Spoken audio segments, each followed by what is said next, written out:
thousands of years before Rome, before the pyramids pierced the skies, even before the invention of the wheel as we know it, there was Sumer, a forgotten civilization born in the harsh deserts of Mesopotamia.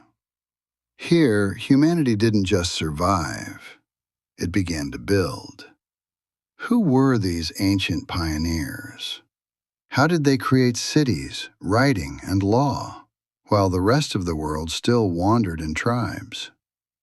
Let's turn back the clock 6,000 years to the cradle of civilization. This is March Through History. Sumer was not a nation, but a collection of independent city-states: Uruk, Ur, Lagash, Eridu, rising from the floodplains of the Tigris and Euphrates. Mesopotamia, the land between rivers, was a harsh, unpredictable land. But the annual floods brought rich, dark soil, turning desert into farmland. And with food came people. With people came ideas. And with ideas came the world's first civilization.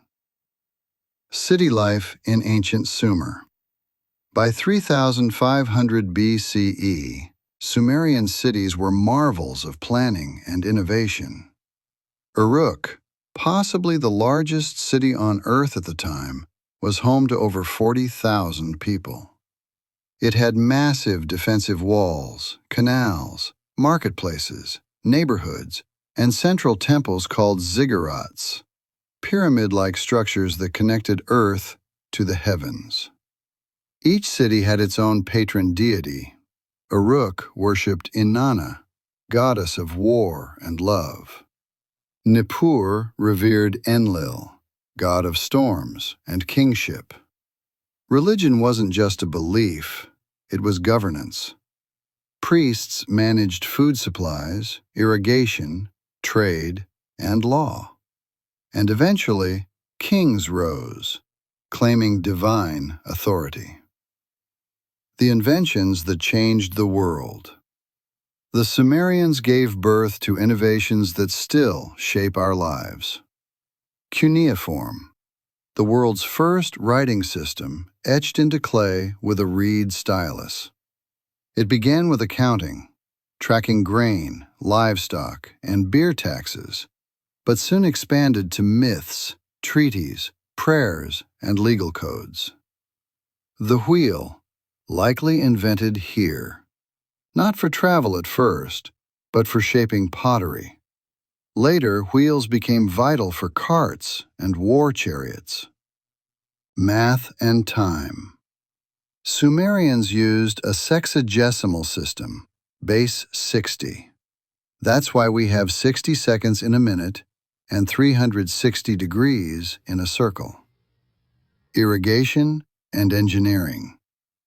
They tamed rivers with canals and dikes. Fields were measured, taxed, and rotated with care. This wasn't guesswork, it was science. Society, trade, and culture.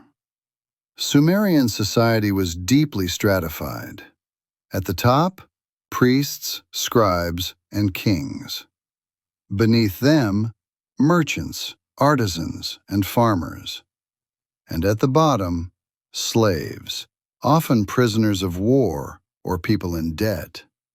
Women could own property, run businesses, and even become priestesses.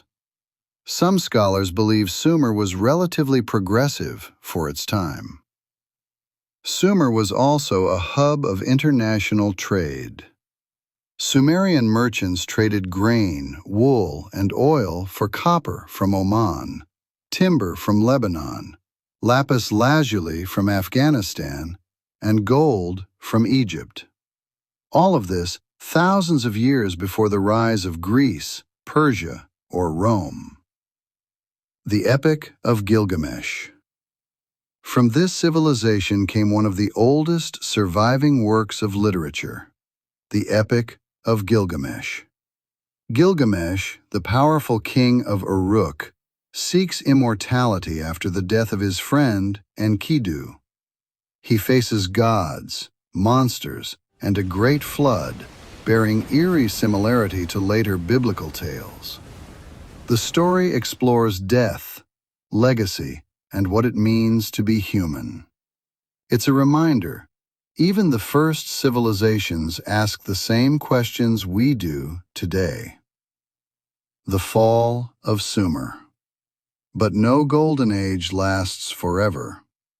By 2300 BCE, the Sumerian city-states were weakened by infighting. Into the vacuum stepped Sargon of Akkad, who conquered them all, creating the world's first empire. But Sumer wasn't erased. The Akkadians, Babylonians, and Assyrians all copied their gods, their writing, their law codes. Even the famous Code of Hammurabi was inspired by Sumerian legal tradition. Over time, Sumerian faded as a spoken language, surviving only in temples and scholarly texts, like Latin centuries later. Eventually, sand and silence buried the cities. Until the 19th century, when archaeologists unearthed clay tablets and crumbled walls, revealing the story of the world's first civilization. Legacy. Today, their influence is everywhere. Every time you write your name, you echo their invention.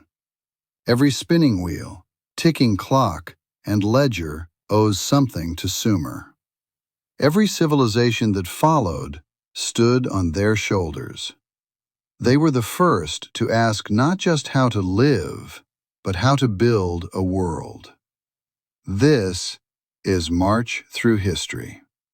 Subscribe for more stories of empires, inventions, and the civilizations that shaped our world.